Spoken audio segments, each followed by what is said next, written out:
Hey everyone, it's Zaiditu here from kenamesport. First things first, before I start, happy retirement to the queen, to a legend, Crystal Dunn. It always seems impossible before it's done. I gotta make a whole video about Crystal Dunn, y'all, because legend, period, okay? But I don't want to waste too much time because I want to talk about the FIFA Women's Champions Cup. So let's get going. So this week, the inaugural FIFA Women's Champions Cup kicked off in London. This is a historic tournament. This is the first global women's club competition organized by FIFA. And we just watched the semifinal matches yesterday. And while there was a lot to enjoy on the pitch, there are also some very important conversations that we need to have about preparation, structure, and what this tournament is really revealing about women's club football globally. So I've got my notes here, and because I need some notes, there's so much that I have to say about this. So yeah, now let's start with the first semifinal, which was Gotham versus Corinthians. That was actually my favorite match of the day. Now, I am a Jersey girl, so I am Gotham through and through. But I also want to give full credit to Corinthians for the way that they showed up and showed the world what we already knew, which is that South American football deserves its respect. Now, it was a surprise, really, that we struggled. I kind of figured that we might have some issues going into the tournament. First of all, we are in preseason right now in the NWSL, so the season doesn't start until, March 13th. And Gotham arrived basically without any competitive match rhythm. We are also a team historically that tends to build as the season progresses.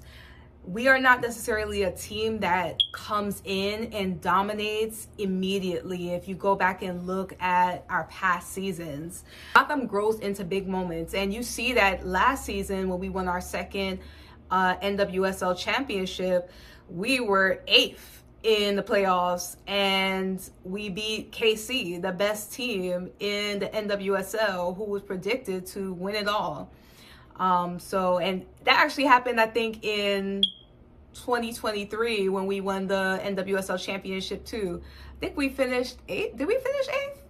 And yeah, I think we were like the lowest ranked team going into the playoffs, and look at what we did. And on top of that, Esther, one of our key goal scorers, is on parental leave at the moment, which is so lovely. And that absolutely matters in a match at this level. This is not to take away from the fact that Corinthians is also in preseason, okay? Gotham, I'm trying to help us. I'm trying to help us, child, okay?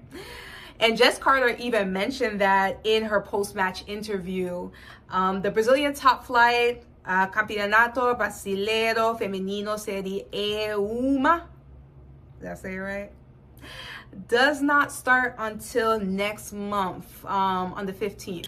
But here's the difference. Corinthians have the institutional experience. They've won 6 Copa Libertadores titles, more than any other club in South America. That kind of history doesn't disappear just because it's preseason. And Gabby Zanoich, who turns 41 next month, she was controlling that midfield like a boss. That is not just talent, that's football and memory. And we gotta remember that Corinthians is a club that has fielded players like Adriana, Leticia, who used to play for Benfica and just came back to play for Corinthians. Gabi Nunes, who played for Corinthians, then she also played for Orlando Pride and actually just went to a Saudi side. And Tamares, who is a key player in the backline for the Brazil women's national team. So these are players who have played across leagues, continents, and major tournaments. So yes, well done, Corinthians. And I hope nobody came in trying to count Corinthians out, because yeah, they're the bomb, okay? They're great. I love Brazilian football. My gosh, samba all day. Now let's talk about the second semifinal, which was Arsenal versus ASFAR. This match was always going to draw a big crowd, right? Hello, we are in London. Arsenal are one of the biggest women's clubs in the world. Arsenal scored 4 goals in the first half and 6 in total. So we saw goals from Stina Blackstenius. Told y'all that's my girl. I told you, Stina. That's my girl right there. My gosh, she can't do no wrong. Frida, Mariona from the penalty spot, Olivia Smith, and the Alessia Russo with a second half brace. What is it with Alessia Russo and them second half braces? That girl loved to score 2 goals in the second half. Gosh. Now, at times in the first half, it did seem like ASFAR was actually starting to grow into the game, and you could actually hear one of the commentators mention that. But Arsenal's backline was extremely difficult for them to penetrate. And once Arsenal settled in, the quality gap really became clear. But here's where I think it gets interesting. Oh, and I want to say shout outs to ASFAR, okay?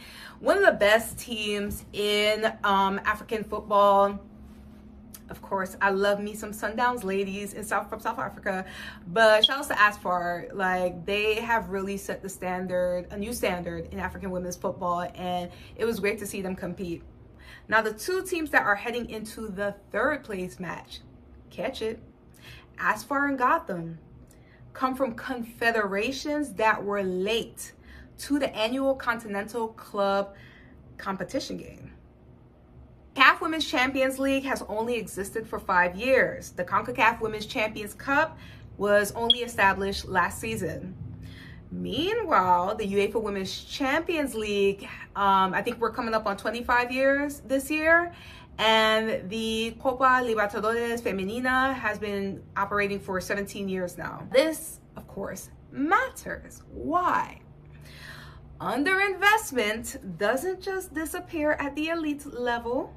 It shows up in preparation, experience, and performance when teams reach global stages like this one. Equity delayed does have its consequences. Now, I wanted to also talk about the attendance at the tournament. So Gotham versus Corinthians, they drew just over 6,000 spectators, and Arsenal versus ASFAR drew just a little over 8,000. Now, context matters.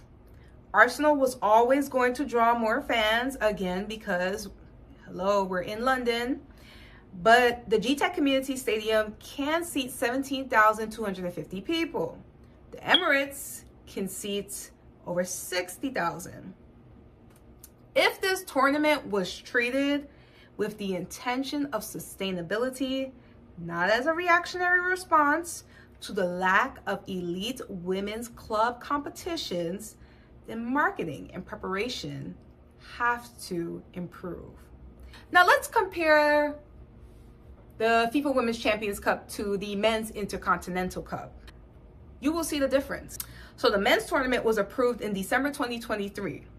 They had their format clarified months later. So I think it was around September. Yeah. They had a full year of institutional preparation before kickoff. The FIFA Women's Champions Cup was approved in March of 2025. London was announced as the host city in October, so 7 months later, and tickets went on sale in mid-December, just weeks before kickoff. Now, let's not forget, this tournament exists because initially there was supposed to be the FIFA Women's Club World Cup that was supposed to start this season, but the FIFA came out of nowhere and said that it's actually going to be changed to 2028. So FIFA Women's Club World Cup is going to start in 2028. Is your brain hurting yet? Because mine is. Woof. I've seen the growth of women's football from the 2019 Women's World Cup and the 2023 Women's World Cup, the 2022 Women's Euro, to the record-breaking Champions League attendance in the final, the growth of the NWSL Championship, and just the rise of continental competitions across Africa, the Americas, and Asia. So the demand is there, right? We know build it and they will come. And as someone who runs a business in our sport focused on connecting women fans to the biggest tournaments in the game, I can tell you this: people want to attend. We know that. We know y'all. We know y'all want to. Who does not want to be at the Champions League cutting up? Who doesn't want to be at the FIFA Women's Champions Cup cutting up? But we need time, communication, and more clarity. We cannot be rushing the preparation for these tournaments. We need to get the calendars out early, okay?